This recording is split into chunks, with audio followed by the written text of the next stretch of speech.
Hello everyone. तो हम लोग शुरू करें हमारा सेशन जो कि आपको पता ही है लूसेंट से हम लोग सामाजिक विज्ञान का कर रहे हैं। इसमें सबसे पहले आपका भौतिक विज्ञान करेगा और यकीन मानिए हम लोग इसमें हाइलाइट्स करने वाले हैं, मतलब जो एग्जामिनेशन में ना जैसे कि क्वेश्चन बनते हैं या फिर जिससे बन सकते हैं, ये वाली चीज़ें करने वाली हैं। और इसमें सबसे इम्पोर्टेंट चीज़ की जैसे कि जो भी हमारा जो स्टार्टिंग है उसमें भौतिक विज्ञान है, उसमें केमिस्ट्री और बायोलॉजी को भी हम लोग करेंगे। तो जैसे कि भौतिक विज्ञान में ना और जो भी हम चीज़ें करेंगे सबसे पहले उसको हम याद भी करेंगे, इसी सेशन में याद करते हुए चलेंगे। तो शुरुआत हमारा भौतिक विज्ञान से हो रहा है। बट इससे पहले जैसे कि आपको विज्ञान के बारे में थोड़ी-सी चीज़ें पता होनी चाहिए और जो जानते हैं उनके लिए तो बहुत अच्छी चीज़ है, आपने पढ़ा भी होगा ये चीज़ें। तो सबसे बेसिक चीज़ क्या है कि साइंस जो है ना, साइंस SCIENC जो होता है जिसको हिंदी में लोग विज्ञान बोलते हैं। किसी भी कुछ भी आप पढ़ रहे हैं, चाहे कोई भी सब्जेक्ट हो, उसकी उत्पत्ति उस शब्द की कहाँ से हुई है, ये वाली चीज़ें ज़रूर पढ़नी चाहिए। तो इसकी जो उत्पत्ति है वो हुई है, ये आपको लैटिन शब्द सिंटिया से हुई है। यहाँ पे आपको सबसे पहले लाइन में यही चीज़ें देखने को मिलेगी। तो ये थोड़ा-सा आपको फैक्चुअल है, तो इसको थोड़ा-सा देखना पड़ेगा, याद करने पड़ेगा। बाकी साइंस की यही खूबी होती है कि आप बस समझ लिए और काम हो गया, इतना ही। बाकी आपको रटने का इसमें ज़रूरत नहीं पड़ेगा, आप देखते जाना। अब ये जो सिंटिया शब्द है इसका अर्थ क्या है? तो ज्ञान या फिर जानना, जो कि आपको लिखा हुआ है। अब एक चीज़ आपसे कोई भी पूछ सकता है, अगर आप साइंस के स्टूडेंट हैं तो बहुत ज़रूरी चीज़ है। साइंस के स्टूडेंट आपसे कोई पूछेगा कि विज्ञान किसे कहते हैं? आपके मन में क्वेश्चन डाउट आया क्वेश्चन कि विज्ञान किसे कहते हैं? कोई रैंडमली अचानक पूछ देता है, तो फिर ये वाली चीज़ें आपको बोल देनी है सीधे।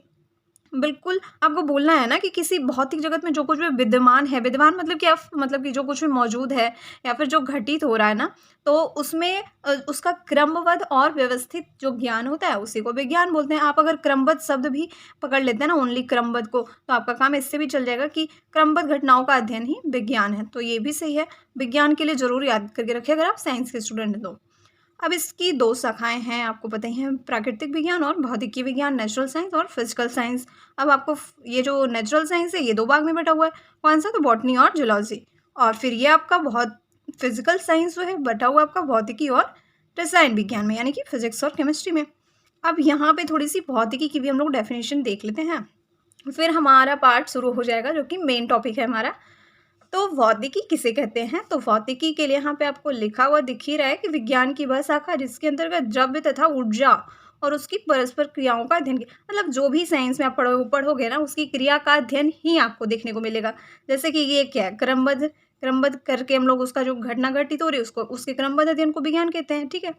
तो वैसे ही सेम चीज़ आपको भौतिकी में भी मिलेगी कि परस्पर क्रियाओं के अध्ययन को कहते हैं। और कौन-सी क्रियाओं के अध्ययन को? तो इसके अंतर्गत द्रव्य और ऊर्जा आता है। मतलब एनर्जी, मतलब संसार में जो कुछ भी चीज़ होता है, घटित होता है, वो सब कुछ आपको एनर्जी पे ही डिपेंड करता है। अनदर किसी भी चीज़ पे ये चीज़ें डिपेंड नहीं करती है। अब यहाँ पे ये चीज़ आना ज़रूरी है कि अध्ययन के लिए ना भौतिकी को 8 भाग में डिवाइड कर दिया गया। कौन-सा? यांत्रिकी, ध्वनि, ऊष्मा, प्रकाश, विद्युत, चुंबकत्व, आधुनिक और परमाणु भौतिकी, और इसके बाद लास्ट आपका इलेक्ट्रॉनिक ही होता है, जिसको इलेक्ट्रॉनिक्स भी बोल देते हैं।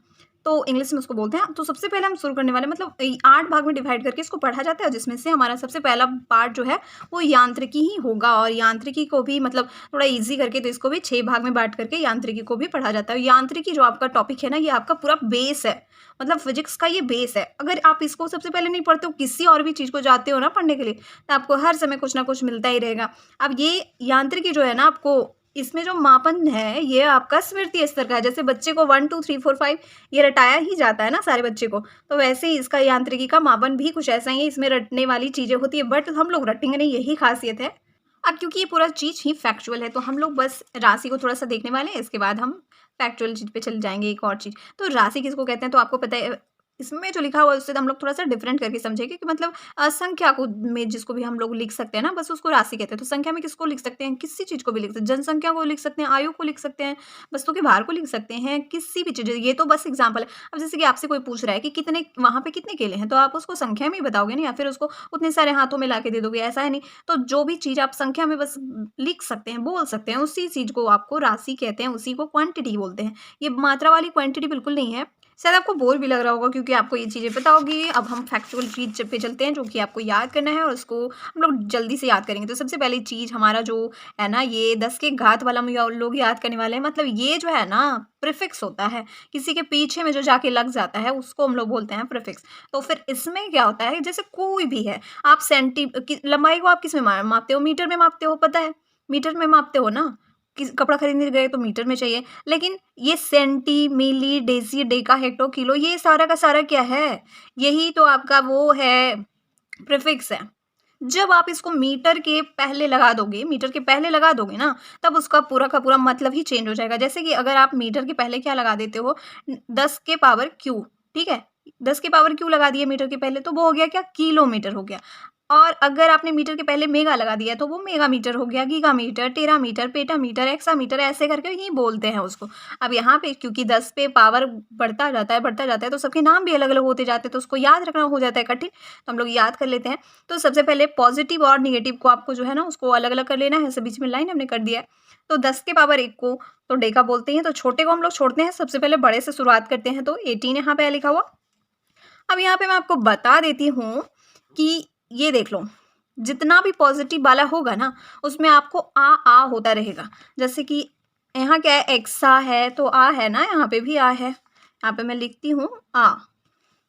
जितने भी 10 के पावर घात आप नया वाला सुनोगे, किलो तक तो आप जानते ही हो, नया वाला जो सुनोगे ना उसमें बस उसके पीछे आ लगा हुआ होगा। अब 10 के पावर 18 है तो इसका नाम क्या होना चाहिए, तो 18 है ना, तो 18 को लिखते हैं किससे, ई आई से लिखते हैं ना, और इसको मतलब ए लिखते हैं, ठीक है। बोलते हैं हम लोग कैसे, ए से शुरू होता है हमारा 18, तो बस ए और आ का संयोग रहेगा, ए फर्स्ट में रहेगा, आ लास्ट में रहेगा, और इस तरह से हमारा बनता है क्या, एक्सा, ऐसे होगा ये वाली चीज याद।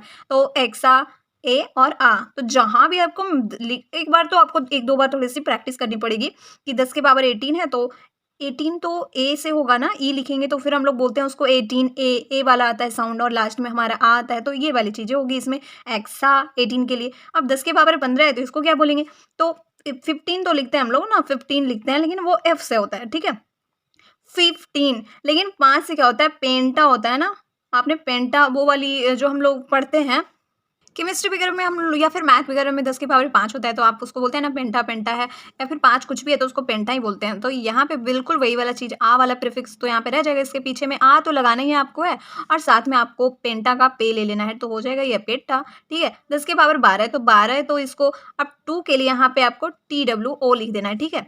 TWO का 2 होता है ना, तो टी से होता है, ठीक है, तो वैसे ही आपका टेरा बन जाता है, टेरा, ठीक है। आ तो पीछे में लगना ही है, थोड़ा सा प्रैक्टिस करना है, बस हो जाना है। अब 10 के पावर 9 है तो इसका कोई भी वैसा कुछ ट्रिक व्रिक है नहीं, 10 के पावर 9 और 10 के पावर 6 का 10 के पावर 9 को गीगा बोलना, क्योंकि इसमें ना देखो ग और ग है। अब 9 को हिंदी में कैसे लिखते हैं, एक तो 3 को ऐसे लिखते हैं, और 9 को लिखना है तो 3 + 3, एक का मुंह इधर कर देंगे, एक का मुंह इधर कर देंगे तो 9 होता है ना, तो सेम चीजें थोड़ी सी है, तो इसलिए गीगा 10 के पावर 9 को बोलना, ठीक है। अब जब यहाँ पे 10 के पावर 6 है तो इसको आपको बोलना है मेगा, क्योंकि आपको इसका नेगेटिव से पता चले। अब देखो एग्जामिनेशन में थोड़ी सी हाई लेवल की पूछती है, तो अब वहाँ पे 10 के पावर -21 और 10 के पावर 21 इस टाइप से बड़े बड़े भी पूछने लगते हैं।